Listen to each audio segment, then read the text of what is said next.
चलिए आज सीखते हैं फॉरेक्स मार्केट प्लेयर्स कौन कौन से हैं, बड़े सबसे बड़े big boys of the forest market players.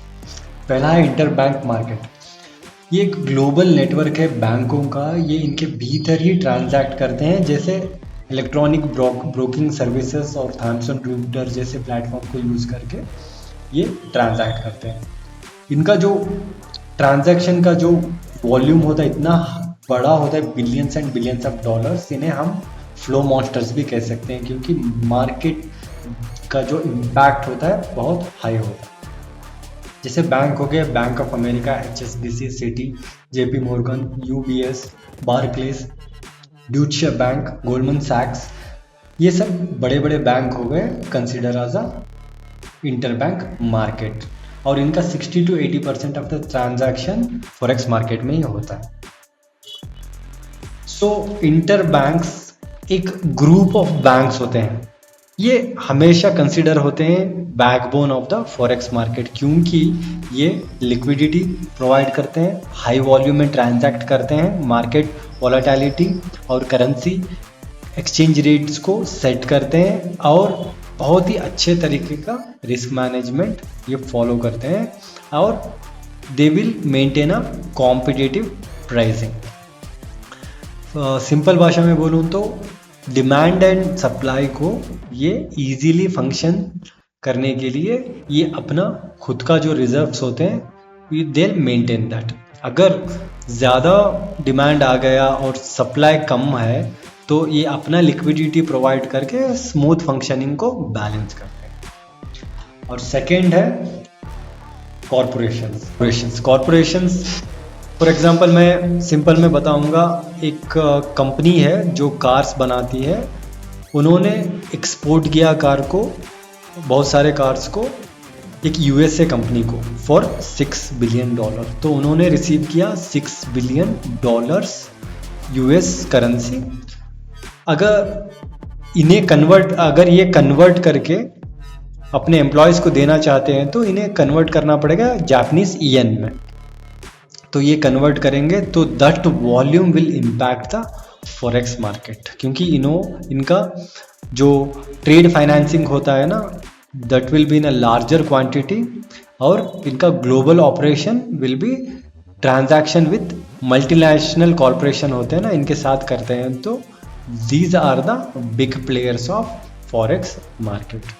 और तीसरे नंबर पे आते हैं हेज फंड मैनेजर्स और हेज फंड फर्म्स, कंपनीज। देखिए, हेज फंड्स हम भी बन सकते हैं, आप भी बन सकते हैं। इसमें एक छोटी सी दिक्कत है, क्या है, आपको बिलियंस ऑफ डॉलर्स अरेंज करना पड़ेगा।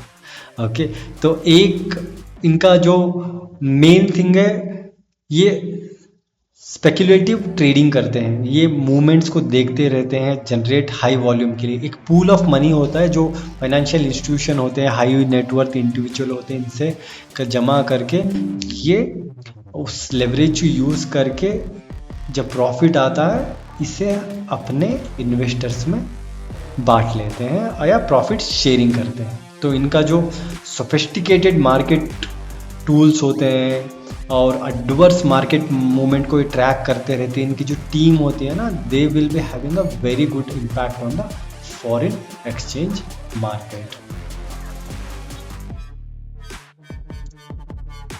और थर्ड नंबर पे एल्गो ट्रेडिंग या रोबोट्स भी बोल सकते हैं, क्योंकि अगर ह्यूमन ही सब कुछ डेटा एनालाइज करने लगा तो ज़्यादा टाइम लग जाएगा। तो कुछ clever people they develop a software, उन्होंने ऑटोमाइज्ड कर दिया स्पीड एंड एफिशिएंसी के लिए, और ये एक डेटा ड्रिवन डिसीजंस लेते हैं, कहाँ बाई करना है, कहाँ सेल करना है। और इसमें क्या होता है, एक चीज़ तो पॉजिटिव भी है, नेगेटिव है, इमोशनल बयास नहीं होता, क्योंकि इट्स डन बाय मशीन, तो इसमें फीलिंग्स की कुछ बात ही नहीं है, क्योंकि एल्गो ट्रेडिंग इमोशंस को निकाल देते हैं। अगर पॉजिटिव न्यूज़ है तो it will start buying the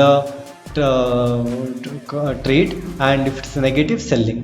अगर आप एक उतार चढ़ाव हाई वॉल्यूम में देखें तो जब न्यूज़ ट्रेडिंग होती है या इवेंट बेस्ड न्यूज़ ट्रेडिंग होती है, तो ये जो ट्रेड एग्जीक्यूट होते हैं based on the algo trading only होती है, एंड स्केलेबिलिटी इसकी बहुत अच्छी होती है इन अ मल्टीपल मार्केट।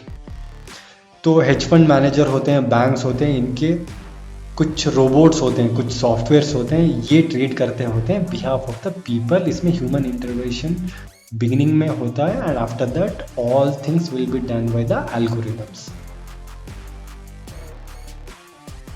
और फोर्थ बिगेस्ट प्लेयर्स हैं सेंट्रल बैंक। ये एक गवर्नमेंट बैंक भी हो सकती है जो मॉनिटरी पॉलिसी सेट करती हैं और मनी का जो वैल्यू एंड ओवर वैल्यू या डी वैल्यू होने को कंट्रोल करती हैं। जैसे आप बोल सकते हैं करेंसी को स्टेबलाइज करती है कंप्लीटली, उसका करेंसी को जो रिजर्व्स होते हैं, लिक्विडिटी होते हैं, एक्सचेंज होते हैं, these people will maintain that. इनके हमेशा फॉरेक्स रिजर्व होते हैं। जब भी एक उतार चढ़ा हुआ है, मेजर उतार चढ़ा हुआ है, ये भी ट्रेडिंग में पार्टिसिपेट करते हैं, तभी they make some money from the trade. तो इन सब चीज़ों के लिए जानने के लिए आपको कुछ टूल्स तो चाहिए ना। तो पहला मैं रेकमेंड करता हूँ एफएक्स मार्केट। इसमें आपको मार्केट एनालिसिस पता चल जाएगी, तो कहाँ प्रॉपरली आपको डिसाइड करना है, और न्यूज़ अपडेट मिल जाएगी, रियल टाइम न्यूज़ मिल जाएगी, फॉरेक्स मार्केट को रिलेटेड न्यूज़, और कुछ स्ट्रैटेजीज प्रोवाइड कर देंगे। एक्सपर्ट होंगे जो इनसाइट्स देखेंगे platform, and they will provide you really good insights and ideas. Okay, हमेशा हम डिपेंड नहीं हो सकते। और मार्केट सेंटिमेंट ये देखते हैं फ्रॉम अ लॉन्गर रिसर्च, और ये बैक टेस्टिंग करते हुए देखते रहते हैं, एंड रेगुलेटरी क्या क्या अपडेट्स होते हैं they will provide in the FX market. आप इंटरनेट में जाके you can spend 10 to 15 minutes every day, आपको थोड़ा नॉलेज मिल जाएगा। तो दूसरे नंबर पे आई सजेस्ट bloomberg.com। इसमें आपको एक न्यूज़ मिल जाएगा, एक लाइव मार्केट डेटा क्या हो रहा है, इन डेप्थ एनालिसिस क्या हो रहा है करेंसी में, और इकोनॉमिक इंडिकेटर्स क्या हैं, और प्रोफेशनल कुछ प्रोफेशनल आते हैं, उनका जो नज़रिया है वो आपको दिखाते हैं। एंड फाइनल factory.com, इसमें आपको economic calendar, upcoming economic events क्या क्या चल रहे हैं, उनका टाइमिंग्स पता चलेगा, फोरम्स एंड डिस्कशंस क्या क्या चल रहे हैं, रियल टाइम न्यूज़, और कुछ टूल्स होंगे आपको रिस्क कैलकुलेट करने के लिए, ये सभी प्रोवाइड कर देंगे। तो आप ये सब वॉच करते रहोगे तो आपको एक बेसिक अंडरस्टैंडिंग आ जाएगी, और आप ट्रेड एक क्लेवर प्रोफेशनल ट्रेडर की तरह लेने लगोगे।